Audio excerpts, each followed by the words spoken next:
बहुत समय पहले की बात है। उत्तर भारत के पहाड़ी इलाके में एक गांव बसा करता था, काला पानी। ये गांव हर ओर से ऊंचे जंगलों और पहाड़ियों से घिरा हुआ था। दूर दूर तक ना बिजली की रोशनी, ना मोबाइल का सिग्नल और ना कोई गाड़ी। गांव के लोग सीधे साधे थे, पर एक अजीब डर हमेशा उनके चेहरों पर रहता था, जैसे किसी गहरे रहस्य को छुपा रहे हों। ये डर सिर्फ दिन तक सीमित नहीं था, बल्कि रात होते ही जैसे पूरा गांव मौत की चादर ओढ़ लेता। लोग शाम होते ही अपने घरों में बंद हो जाते, दरवाजे मुंडरे टाटों से ढक दी जाती, दिए बुझा दिए जाते और कोई खिड़की तक खोलने की हिम्मत नहीं करता। लोगों का मानना था कि हर पूर्णिमा की रात एक भूतिया स्त्री गांव में आती है और किसी एक की बलि लेकर जाती है। उसे सब कालिका कहते थे।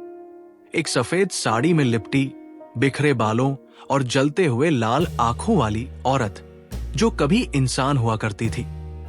कहा जाता है कि 100 साल पहले कालिका इसी गांव में रहती थी, पर गांव के कुछ लालची लोगों ने उसे डायन कहकर जिंदा जला दिया।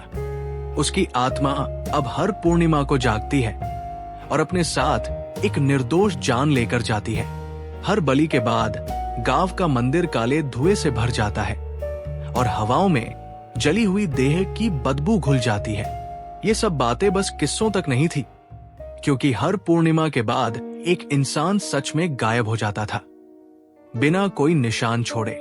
इसी गांव में कुछ हफ्ते पहले एक जोड़ा रहने आया, राजीव और उसकी पत्नी अंजलि।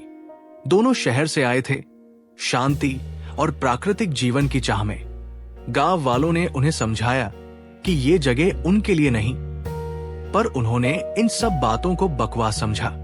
राजीव को लगा कि गांव वाले अंधविश्वासी हैं और अंजलि ने तो इन बातों को रोमांच माना। शुरुआत के कुछ दिन ठीक बीते। राजीव खेतों में काम करने लगा और अंजलि गांव की औरतों के साथ उठने बैठने लगी। लेकिन जैसे जैसे पूर्णिमा नजदीक आई, गांव का माहौल बदलने लगा। बच्चे रोने लगे, बूढ़े लगातार मंदिर में बैठने लगे और रात होते ही हर दरवाजा बंद होने लगा। राजीव और अंजलि को भी समझाया गया कि पूर्णिमा की रात घर से बाहर ना निकले, परंतु उस रात कुछ ऐसा हुआ जो नहीं होना चाहिए था। पूर्णिमा की रात तेज हवाएं चल रही थी, आसमान पर बादल घिर आए थे और बिजली चमक रही थी।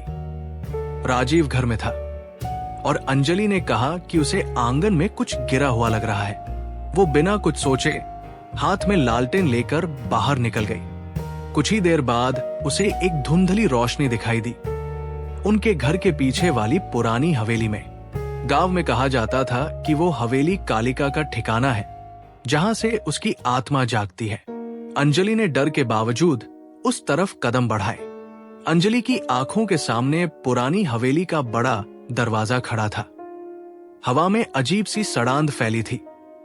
जैसे ही उसने लकड़ी के दरवाजे को धकेला, एक डरावनी कराहती सी आवाज आई।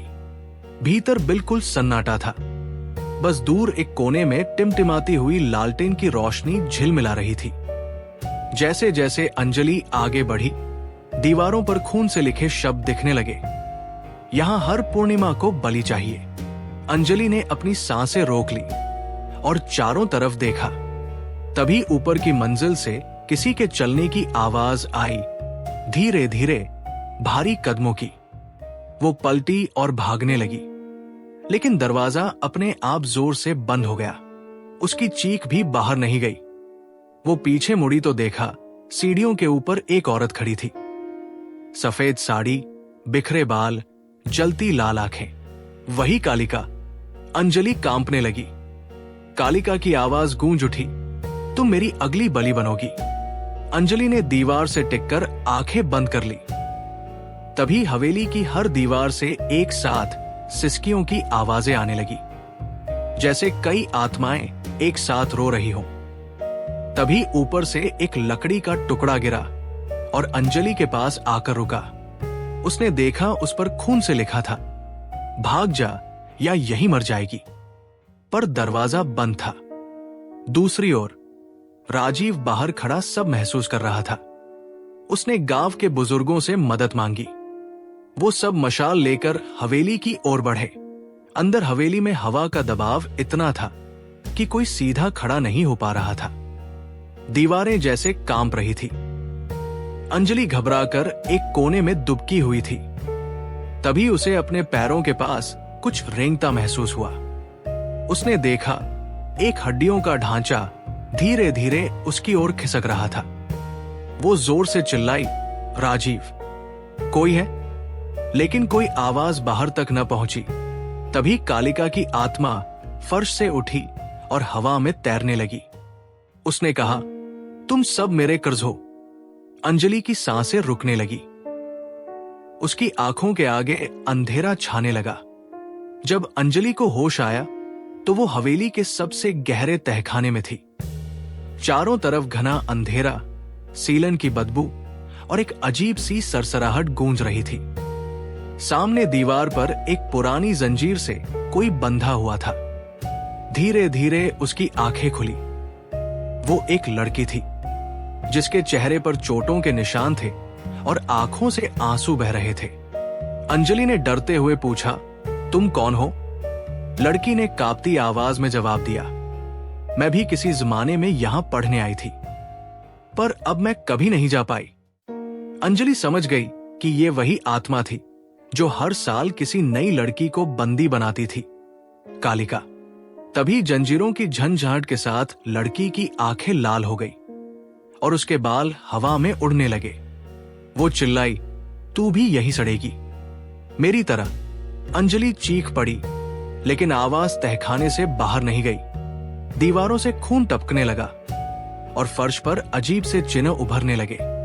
तभी ऊपर से राजीव की आवाज आई, अंजलि, तुम कहाँ हो?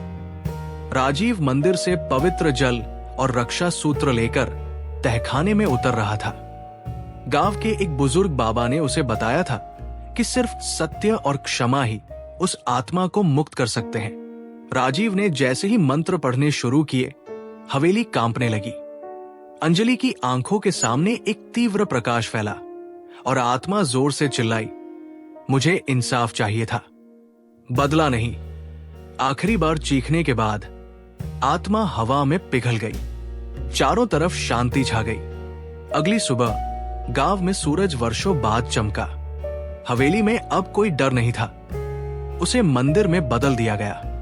लेकिन कहा जाता है कि अमावस की रात अगर कोई मंदिर के पीछे खड़ा हो तो एक औरत की फुसफुसाती आवाज सुनाई देती है। अब भी कोई बलि बाकी है। अगर आपको ये कहानी पसंद आई हो तो लाइक करें, सब्सक्राइब करें और अपने दोस्तों के साथ जरूर शेयर करें।